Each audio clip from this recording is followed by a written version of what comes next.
Joining us from Beijing is CGTN current events commentator Einar Tangen. Einar, what do you make of what you've heard so far? This meeting between President Xi and President Trump, certainly an important step, but will it produce any kind of concrete results?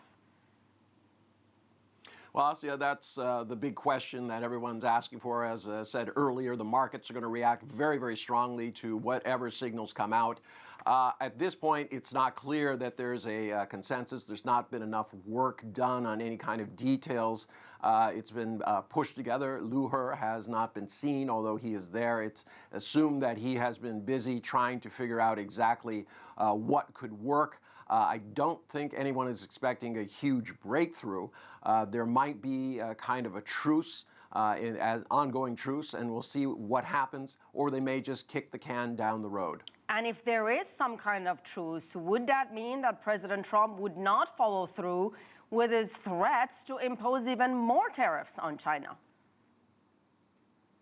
Well, I think that's what's at stake here, is that there needs to be a cooling off period. I think Donald Trump has been, he's reassessing, especially after those 15,000 jobs disappeared at GM.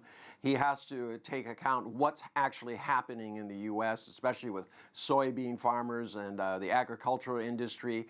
So many different American companies are now being priced out of the market because they were sourcing from China. It is not easy to reassemble a global supply chain, and this could have very, very disastrous consequences. Some people believe that we're going towards a recession, and that part of this is due to this trade tariffs, which is everyone believes will decrease the world GDP by about 0.5% next year. Doesn't sound like much, but when you start looking at the growth factors, it could be a very, very tumultuous year as we go forward. And Einar, let's say there is no agreement, but the fact that these two leaders of the two biggest economies in the world still met with their top diplomats, with their envoys, had a conversation, is that still, can that be seen as a step in the right direction?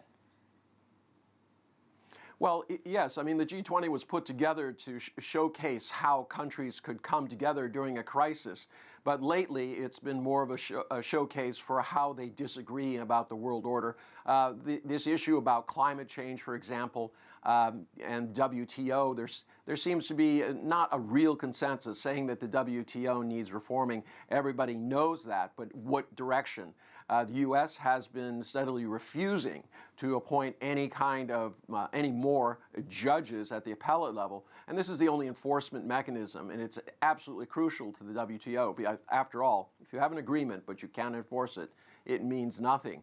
So it's really competing visions. It's not unlike North Korea. What does it mean to denuclearize? In this case, what does it mean to reform the WTO?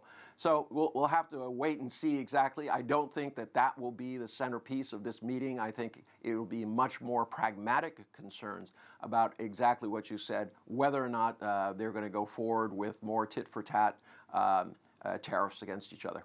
Einar, do you think at the end of the day it will come down to these two men making the decision, not their advisors, not their envoys in that room? I mean, that's the real kind of stylistic difference. I mean, obviously with Donald Trump, everything is in his lap, and he can turn on a dime. China takes a much more step-by-step view of this. There's a lot of preparation, scenario planning, things like this. And it's not just this kind of reactive. They basically have in their pocket different scenarios, and they'll play them out according to what they perceived Donald Trump is aiming at. Now, remember, there have been a couple of times when it appeared that there was some sort of deal, only to be quashed just a few days later by a tweet from Donald Trump. So everyone is extremely wary. This issue of trustworthiness is going to be on the table, and we'll have to see exactly what comes out of it. But this assumption that two people meet and everything disappears, I think that's a little simplistic. There are big issues on the table, both for the whole organization of the G20, but also between these two countries. All right, Einar Tangen, thank you so much.